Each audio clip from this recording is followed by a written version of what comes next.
The Benefits of Being an Octopus, Chapter 8.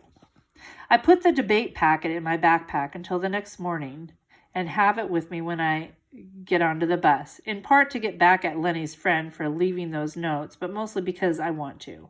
Because I'm going to be top of my game today. I already managed to get Bryce and Aurora at the door on time, even though Bryce kept whacking things with his lightsaber every time I turned my back.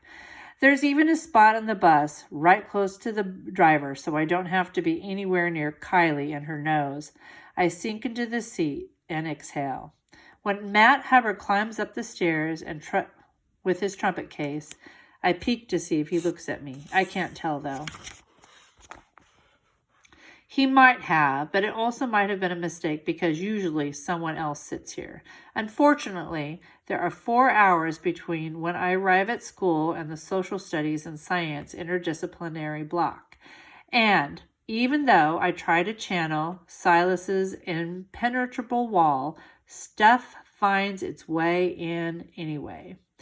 Side looks at my clothes, extra long sighs from my teacher when I haven't done my homework, and by the time I walk into social studies, I'm a mess. Just thinking about all those people looking at me while I'm in front of the class has my hands doing their shaking thing. Why? Why is this so scary? It's not running out of food. It's not losing our place to live. It's definitely not Aurora trapped in the middle of Route 3. I try to take a deep breath. Around me, kids are going back and forth between the social studies and the science room, where the wall usually is, and they don't seem nervous at all. But I can't stop my hands from shaking, and when I take my packet out to put it on my desk, it's like a trembling white flag just trying to call attention to itself. What if I do it without the packet? I know my octopus fact's cold, right? But as soon as I try to imagine what I would say, I can't remember anything. Everything is cleared out. It's like peering into an empty apartment the day after you've been evicted. The only thing there is a stray, dirty sock that got left behind in the corner. All right, everyone, Ms. Rochambeau announces, while Mr. Peck settles down some kids at the back of the science room. Today will mostly be focused on the second part of the debate, the question and answer period. Your goal is to get your fellow classmates to realize that your animal is better than the one they selected. A debate is always about getting someone to look at things in a new way. Matt Hubbard raises his hand and asks something, but it's like, I'm underwater and I'm not in an octopus sort of way. I'm going to need the packet and I'll be worse than Calvin. I'm going to be a blubbering, shaking mess. Exactly who is going to change their mind about me based on that? Exactly no one. I stand up to sign out for the bathroom, even though I was just there during English class. And on my way to the door, I do what I need to do, drop my packet in the trash. When I finally got my hands to stop shaking and I come back to class, Mrs. Rochambeau asks where it is. But all it takes is a simple response. I forgot it. Mrs. Rochambeau's raised eyebrow of disappointment only works if I'm looking at it. I did the right thing too, because when I take my seat again, Holly McNamore is trying to answer questions from Kaylee about giraffes, and it's not going well. Holly is nice. She went to the other elementary school, and she and her friends let Fuchsia and me sit at their lunch table. We sit at two separate ends of the table, but still. Aren't they going to get neck issues when it's so long and skinny? Points out Kaylee. And how can they hide from lions? Also, I don't see why. Miss Rochambeau cuts her off before she can pile on any more. Holly is all red and practically hyperventilating, and both Nellie Abbott and Taylor Dixwell have their hands up like lions, all ready for that giraffe. Remember to give the person you're asking the chance to answer one question at a time, said Miss Rochambeau. Holly, would you like to respond? Holly practically whispers, "Actually, I think owls are better than giraffes anyway." And she sits back down. Kaylee smirks, and I can see her moving the points from the giraffe column to the owl column in her head. I cross my arms, and in my head, I tally up all the many points that belong in the octopus column. Maybe no one else knows it, but I do. I glance at Matt, and at least I didn't embarrass myself. On the bus the next morning, Matt definitely doesn't look at me as he gets on, and he definitely doesn't look at me when he passes me in the hallway on his way to his locker.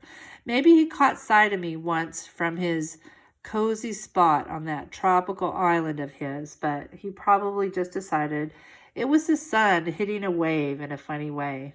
Or maybe a seagull. Certainly not someone on the verge of drowning. "What's wrong with you?" Fuchsia says, appearing in the locker next to mine. I try to rearrange my face. "I'm fine," I say. "Please," she rolls her eyes. "Spill it. What's up? Annoying grown-ups, freaky nightmares, boy drama?" She sucks in her breath. "You winced. That's it, isn't it?" What is wrong with my face? There is no boy drama. No winces, no twitches, especially because Fuchsia is the "I heard that boy laughing at your hair, so I punched him in the stomach and you're welcome" kind of friend. At least that's what she did in first grade. Before that, we'd hung out because no one else wanted to be friends with us, but we were actual friends after the punching.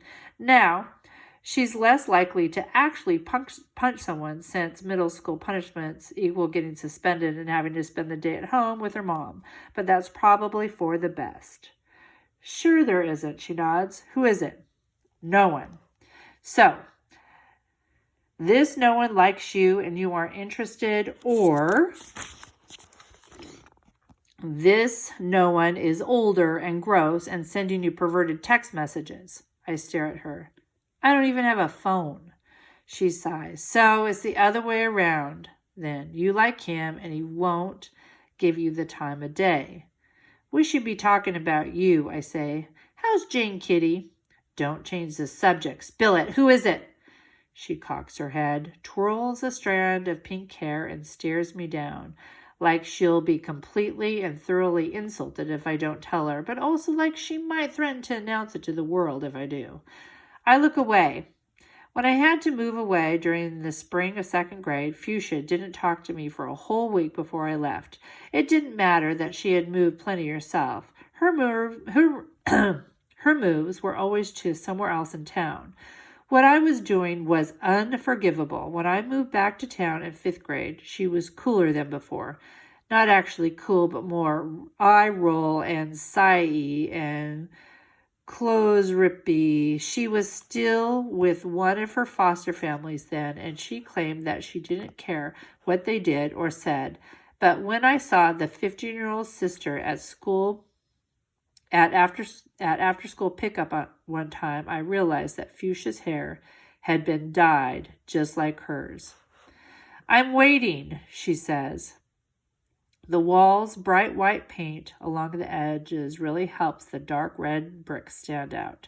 If I were an octopus, I'd be able to switch my skin to that exact brick pattern and blend right in.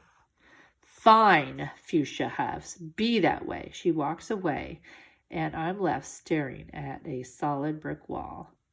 Matt isn't in homeroom for some reason, which helps make the case for the lack of boy drama. Maybe he's gone poof and suddenly stopped existing altogether.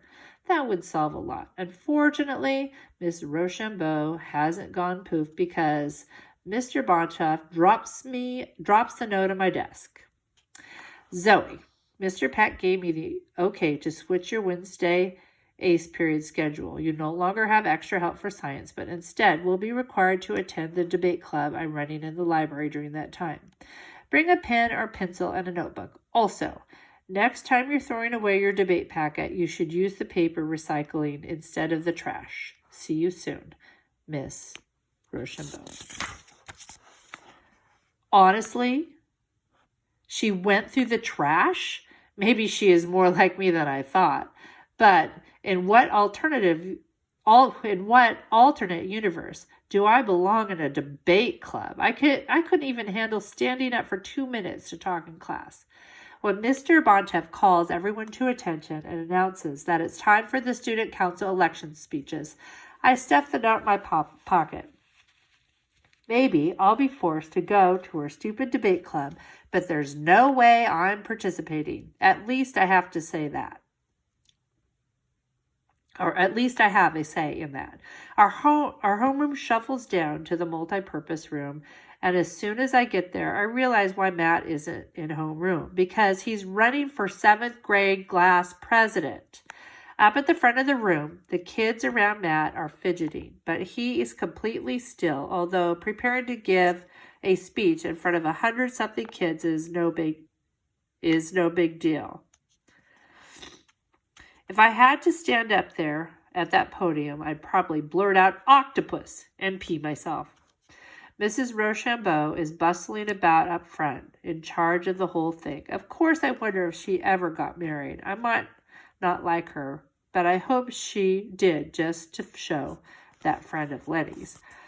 As our homeroom sits down in its row, I see Amanda Dubois and Nicole Roquefort from ACE period, extra science class,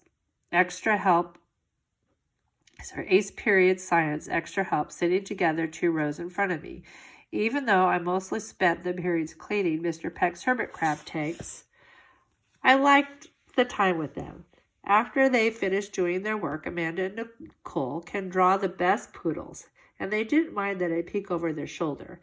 I wish there were kids like them on my bus or in my homeroom, kids that aren't all fancy pants like Matt and aren't grimy like me and Fuchsia.